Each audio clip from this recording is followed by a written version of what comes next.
Привет, это АК-3068, моя механическая клавиатура, и мне есть что про нее тебе рассказать.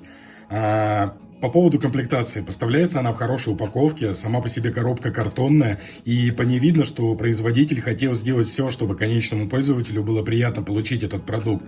Такую штуку в целом не стыдно подарить, и оформлено это дело довольно хорошо. В комплектации идет верхняя прозрачная накладка, сама клавиатура, сменные кейкапы, пулер, разная макулатура и провод USB-C. Сам провод без оплетки, но он мягкий и при этом все равно очень хорошего качества. По поводу внешности. Тут довольно минималистичный дизайн, тут нет никакой яркой RGB подсветки, и в целом при желании с помощью сменных кейкапов, которые идут в комплекте, можно собрать довольно строгий офисный внешний вид. По поводу сборки, здесь тоже все отлично, ничего не громыхает и не люфтит, все детали подогнаны здорово, и она в целом прочная и производит впечатление качественного, хорошего продукта. Сама клавиатура на 65%, что означает, что тут нет цифрового блока справа, но в отличие от 60% клавиатур тут присутствуют стрелочки, а стандартный ряд F-кнопок можно заменить комбинациями с помощью функциональной клавиши. Также под этими клавишами в целом стоят голубые Cherry MX переключатели, которые не вызывают никаких вопросов и отрабатывают на ура. По поводу задней крышки, она сделана из матового пластика, который не собирает отпечатков пальцев и, по идее, должен быть более устойчивым к царапинам, чем глянец. Также тут есть 4 прорезиненные такие нерегулируемые ножки, что, конечно, не супер здорово, но в целом мне этой высоты, этого угла наклона хватает. Также сзади у нас есть переключатель на беспроводной режим и наклейка с логотипом производителя и всякой информацией. На грани клавиатуры особенно-то и ничего нет, только логотип компании спереди и вход для USB-C сзади. По поводу размеров клавиатуры в целом могу сказать так, она производит впечатление действительно компактной, и такой формат 65% клавиатур выбирается теми, кому важен минимализм на рабочем столе, или же все-таки важно носить такую клавиатуру постоянно с собой.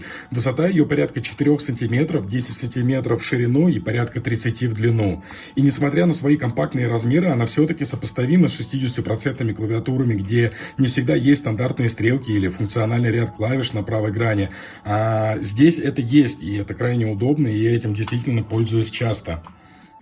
По поводу кейкапов, они сделаны на основе смеси из ПБТ пластика, и на них заметна такая легкая шероховатость. Цвета сменных кейкапов, которые идут в комплекте, сдержанные и не вызывающие. В целом они полностью соответствуют всей концепции дизайна этой минималистичной клавиатуры. Помимо подключения через стандартный порт USB-C, тут также производителем был предусмотрен беспроводной режим, что в целом для меня было одним из самых важных параметров при покупке. Я действительно не очень люблю провода, а при переноске клавиатуры в целом -1 провод это всегда только плюс в использовании. Тут есть 3 основных профайла беспроводной связи, так скажем, между которыми можно переключиться специально отведенными для этого кнопками. Помогает беспроводному режиму работать аккумулятор на 1800 мАч, и я, если честно, еще ни разу не разрешал его в ноль. В целом, погуглил в интернете, и знатоки говорят, что такого аккумулятора на этой клавиатуре хватает где-то на 100-120 часов беспрерывной работы. Тут стоит Bluetooth 3 версии, и ни разу за все время у меня не было никаких проблем с подключением. Все срабатывает моментально, и никогда не было никаких разрывов связи, и ничего не вылетало. По поводу того, как клавиатура звучит, на самом деле это один из самых важных параметров при выборе механики. В целом я не могу сказать, что она тихая, даже на мой взгляд она немного шумновата, но в сочетании самих переключателей, их качества, кейкапов, звук получается четкий и приятный. И даже когда я долго печатаю беспрерывно по несколько часов, то звук этот не напрягает и вызывает только приятные эмоции. По поводу громкости звука, то, в принципе, это дело можно исправить специальными о-рингами, все хорошенько смазать, и, наверное, я заморочусь с этим делом и обязательно все эти моменты поправлю. По поводу длительного использования скажу так. На самом деле я переживал, что мне немного будет не хватать размера самой клавиатуры, или мне не будет не хватать того, что здесь нельзя отрегулировать высоту ножек. На практике оказалось, что это довольно удобное решение, и чувствуется, что производитель вместе с инженерами и дизайнерами действительно продумывали, как сделать это устройство так, чтобы с точки зрения эргономики использование было максимально удобным. В итоге я считаю, что это отличная клавиатура, и брал я ее в первую очередь для того, чтобы получать как можно больше удовольствия именно от набора текста. Все очень на самом деле зависит от сценариев использования, и лично в моем случае она дает мне все то, что мне было нужно. Здесь отличные материалы и сборка, хорошие кейкапы и отличные переключатели. Дизайн довольно строгий и минималистичный.